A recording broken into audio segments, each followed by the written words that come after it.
Caríssimos irmãos, meus cumprimentos e as minhas orações a todos vocês.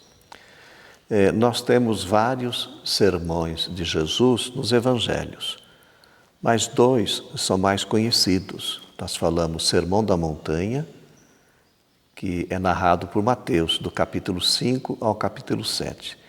E depois nós temos o Sermão da Planície, no Evangelho de São Lucas, é o texto que nós estamos lendo. Por que nós falamos Sermão da Planície? Porque o texto diz assim, Lucas narrando, ele fala que Jesus desceu da montanha com seus discípulos e parou num lugar plano. Ambos os sermões começam com as bem-aventuranças. Em Lucas, nós temos 4 bem-aventuranças, depois falamos 4 ais. É uma espécie de uma síntese do programa de Jesus que ele apresentou lá na sinagoga de Nazaré. Você se lembra dessa cena quando ele leu um trechinho do livro do profeta Isaías, que fala do ano da graça do Senhor, do perdão das dívidas, a redistribuição das terras. E Jesus falou, hoje se cumpriu essa palavra que vocês acabaram de ouvir. Na pessoa de Jesus se cumpre essa profecia. E no Sermão da Planície, Jesus se apresenta como aquele que vem libertar os pobres. Eu vou ler para você, ele diz assim, que são bem-aventurados os pobres, os que têm fome, os que choram e os que são perseguidos. Olha aqui, é uma síntese do seu programa, que eu já falei para vocês, anunciado lá na sinagoga de Nazaré. Ele é esse Messias que veio para libertar os pobres. A eles pertence ao reino. Depois, os 4 ais são dirigidos para os ricos, os que têm fartura, os que agora riem e os que são elogiados. Olha, Deus tem para eles a mesma proposta de reino.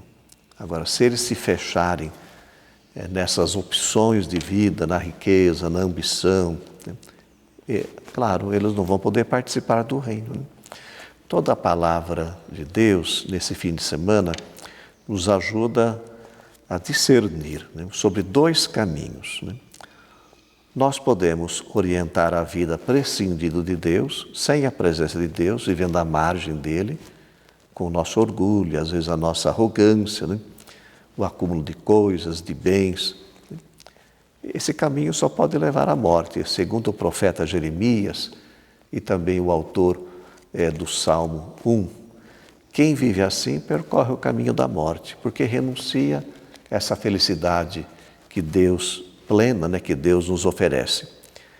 Esses textos falam que quem vive assim tem uma existência limitada, frágil e sem consistência. E a imagem que é usada é a imagem do arbusto, ou de uma pequena planta, plantada no deserto, ou a palha seca. São condenados à morte e à dispersão pelo vento, porque não recebem o alimento necessário. Ou nós escolhemos o caminho com Deus, depositar nossa confiança nele.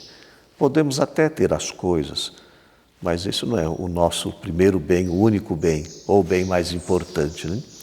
Agindo assim, Jeremias e no Salmo 1, nós temos essas imagens, é como uma árvore plantada junto às águas, que produz frutos no tempo certo, porque encontra o alimento necessário.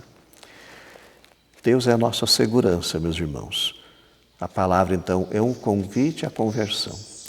Nada contra a materialidade, o progresso, a tecnologia, a ciência, a eficiência, a inteligência humana.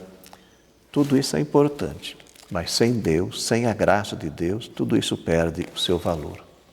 Nós devemos buscar sempre a vontade de Deus. São Paulo fala assim, recapitular tudo em Cristo.